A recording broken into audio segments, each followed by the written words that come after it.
describe a little bit about what we do in the Global Leadership Program. I'm Wanda Krause, as Niels had introduced me. I am program head of several programs. So we've got the MA, we've got the diploma, and we've got the certificate. And we'll talk a little bit later about what those learning platforms might look like. In terms of my background is in political science, and most of my research and work has, in fact, been abroad. So I've been located mostly in the Middle East, looking and investigating how women are contributing to transformation. And so with that, I'd also like to just acknowledge where I'm speaking and joining you from, and that's on the Wasana traditional family lands, which is just right outside the university. And so if you're looking at this slide, you will see this is an actual event that was held within Royal Roads itself on the Lekwungen and Kasepsin traditional family lands.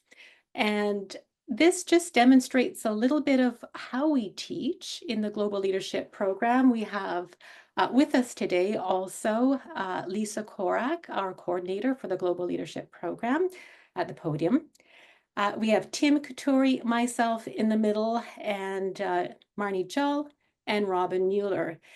We're representing different programs to speak to the same problem, which is polarization in essence. And so the question we were asking on this day was, how can you access or discover various aspects of personal power? So where we begin in our learning journey within the program is looking within. So instead of pointing fingers, as accurate as we may be sometimes, to the sources of polarization or the roots of polarization, which has already been covered, and I won't go there as a result for sake of time, is understanding that power is not out there only, and that we actually, and this is why we come to the program to learn, we have many ways we can exercise power from within.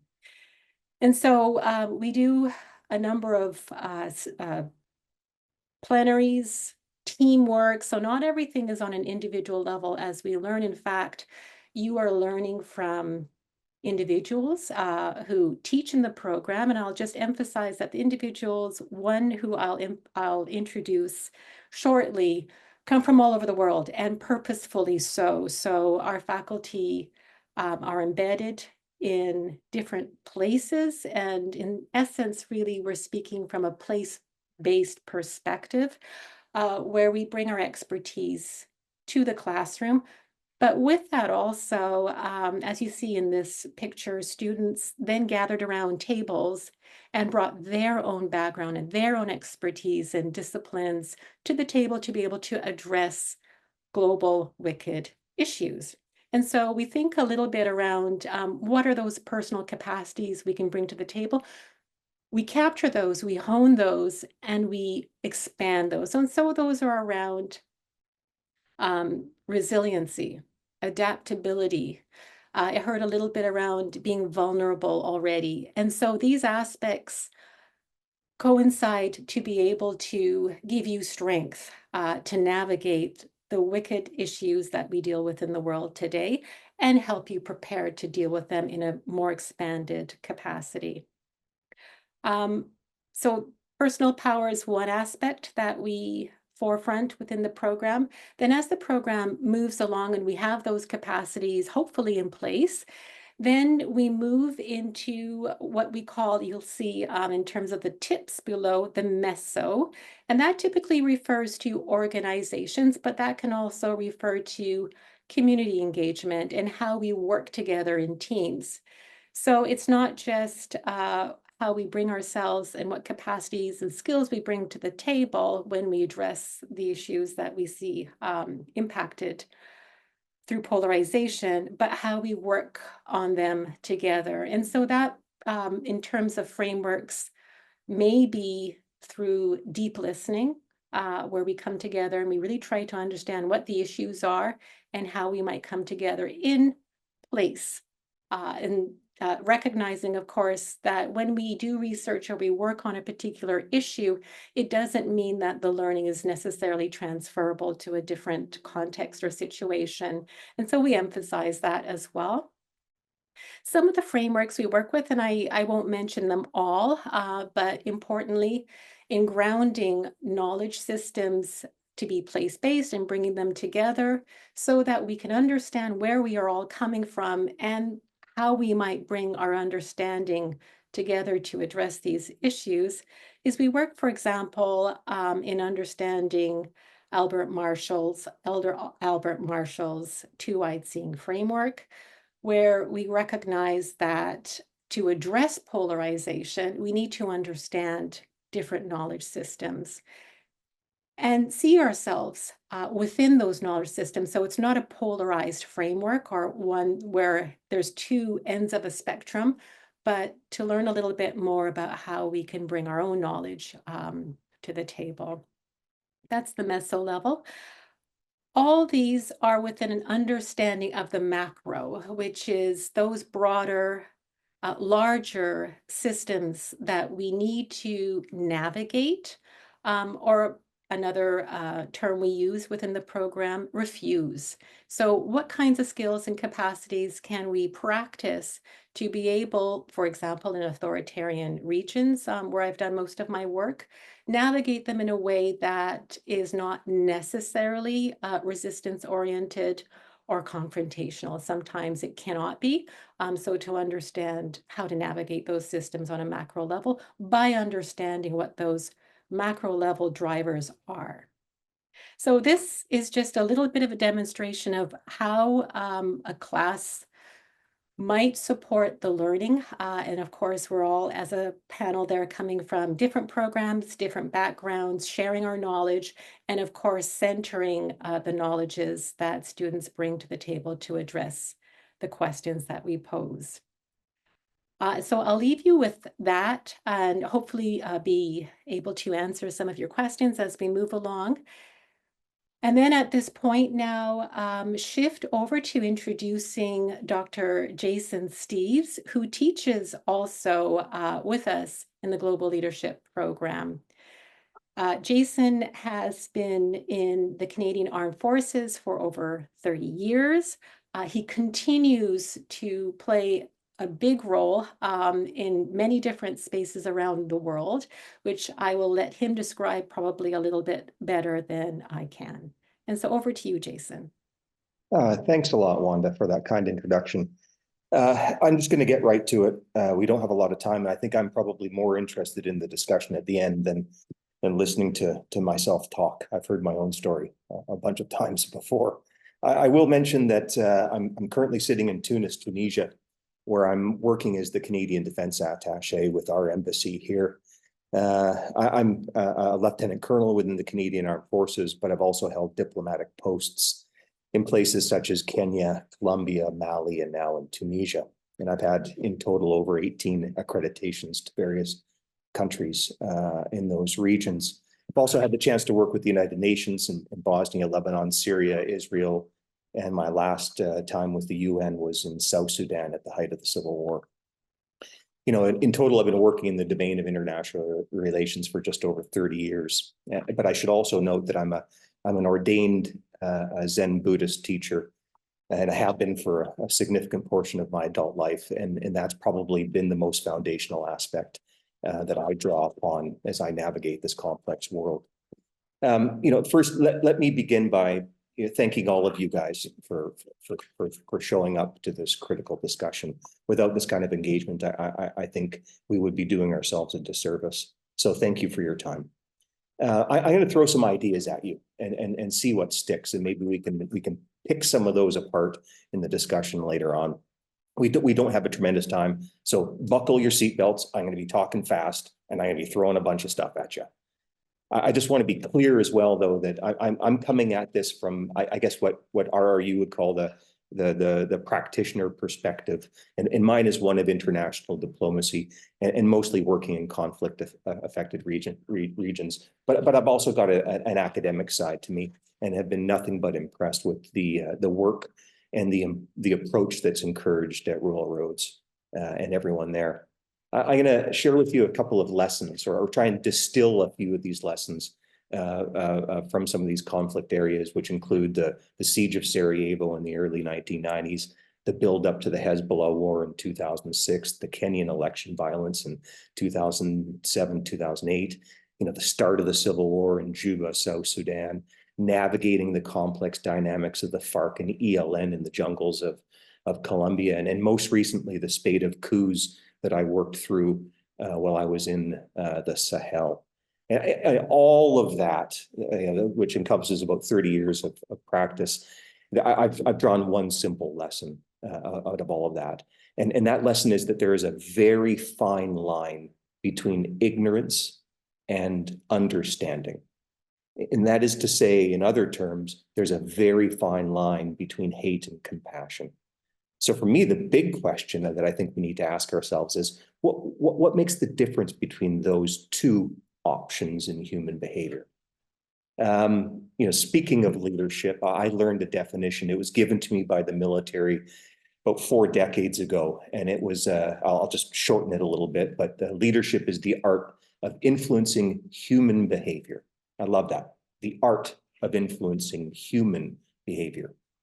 I've got my notes here. It's written, "Oh, humans, we are a funny bunch. We're strange animals." And one of the things that I've learned over this time in my career is that at a really simple level, and I am oversimplifying it, we run off of a very basic algorithm. We seek pleasure and we avoid pain. And most of our behavior, whether that's at the individual level or the group level, is driven in one of those two directions: pleasure, pain. And I've seen up close the extent to which humans can do horrible things to each other. And almost simultaneously, I've also seen just how much capacity we have for love. And it's strange that those two things exist within the same animal. I want to talk a little bit about systems. We've talked about humans, that the humans exist within a system. And you hear sometimes, well, the system's broken, politics is broken. And I disagree. I don't think no system is ever broken. I actually believe that every system is perfectly designed to achieve the results that it's currently achieving. So the real question isn't whether the system is broken or not. The real question is, are we satisfied with the results that that system is producing? And if the answer to that question is no, well, then we either need to change the system wholesale, or we need to adjust some of the dynamics within it. But to throw your hands in the air and say the system is broken is the shortcut out of it.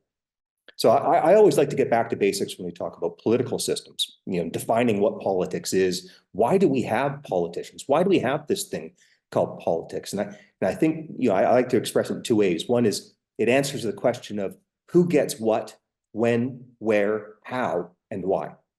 Or another way of putting it is we have politics because we've got common problems. If we didn't have common problems, we wouldn't need politics to solve them. We could just go about our daily lives. So the critical test of any political system is it solving our common problems?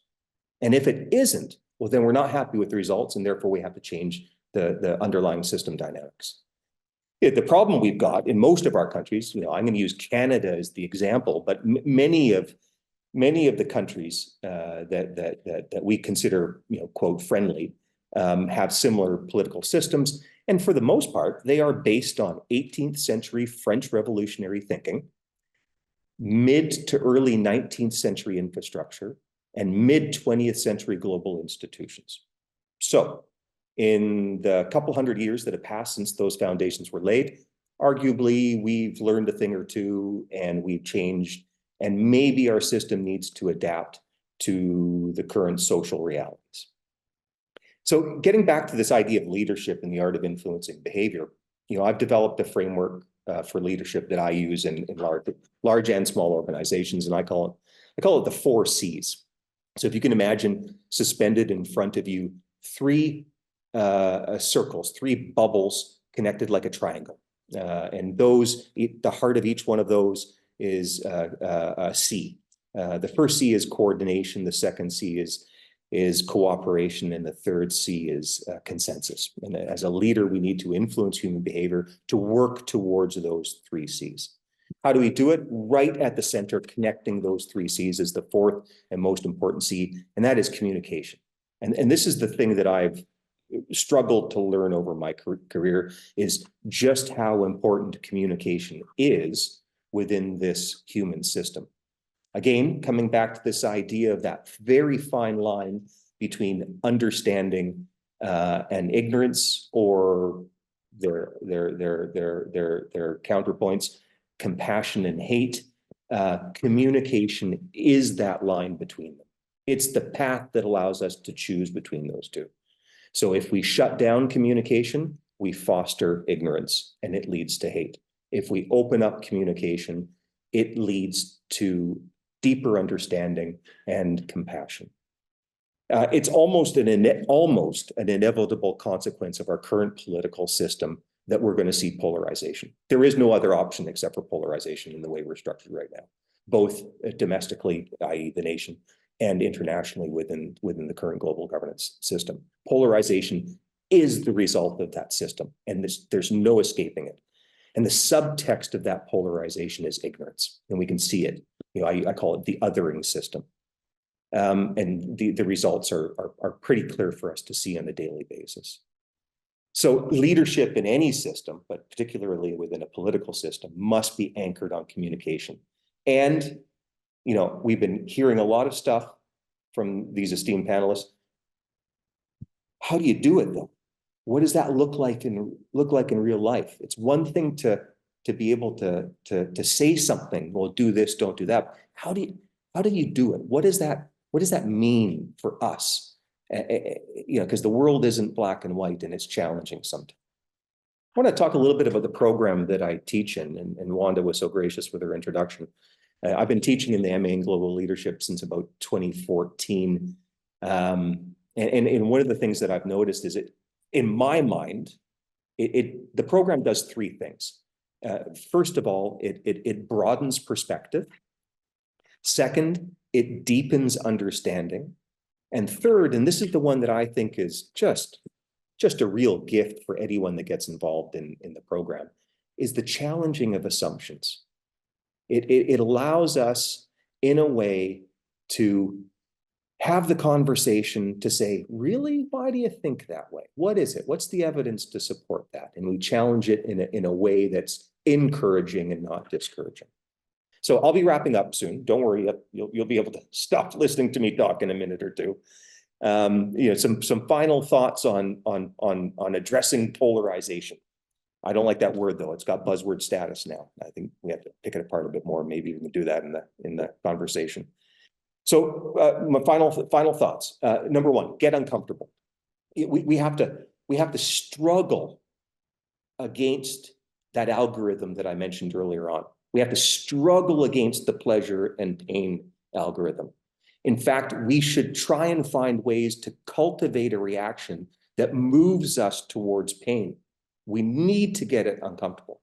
I would argue that much of what the visible artifacts of political polarization that we're seeing is a reaction to people seeking pleasure. They're moving, they're getting more comfortable with conversation, with discourse, with narratives, et cetera, et cetera. So seek out uncomfortable conversations, find the pain and embrace it. The second one I've got to offer is don't be in a rush. No one should be in a rush. We can't skip over experience. I think, certainly the emerging generations are in a rush to get to high places. Don't. Experience is figuring out how not to do things. My daily basis is filled with people telling me how to do things, and they haven't made any mistakes in their lives. I have much more confidence in people that have made a bunch of mistakes. I can cook. I'm a decent cook. That's because I burned a lot of dishes in my life. Also going to offer a bit of a caution here, because I think we can, especially in an academic circle, we can lull ourselves into a false sense of security by using buzzwords. especially buzzwords that are associated with particular values and value sets. I find values and advocacy to be a very challenging space to navigate. And as we saw on the old maps, where the cartographers no longer knew what was out on the fringes, the expression that they would write is, "There be dragons." So I think that we need to be really careful when we're talking about our entrenched values and we advocate for them, because there be dragons, because we don't know what the other space is. We don't know what the other person is. I've heard, not in this group, but within academic circles and political circles, smugness and righteousness seems to be a virtue that we value nowadays. And to me, that goes against this idea of broadening, of deepening, and of challenging our assumptions. So I think what I'll just circle back to that original point about leadership. Leadership is the art of influencing human behavior. It's an art. There's no textbook for it. It's a human thing. And the only way to do that is to roll up your sleeves, get in there, get uncomfortable, and make mistakes. And hopefully you're supported by your friends and peers. That's it. I'll stop talking. Thanks.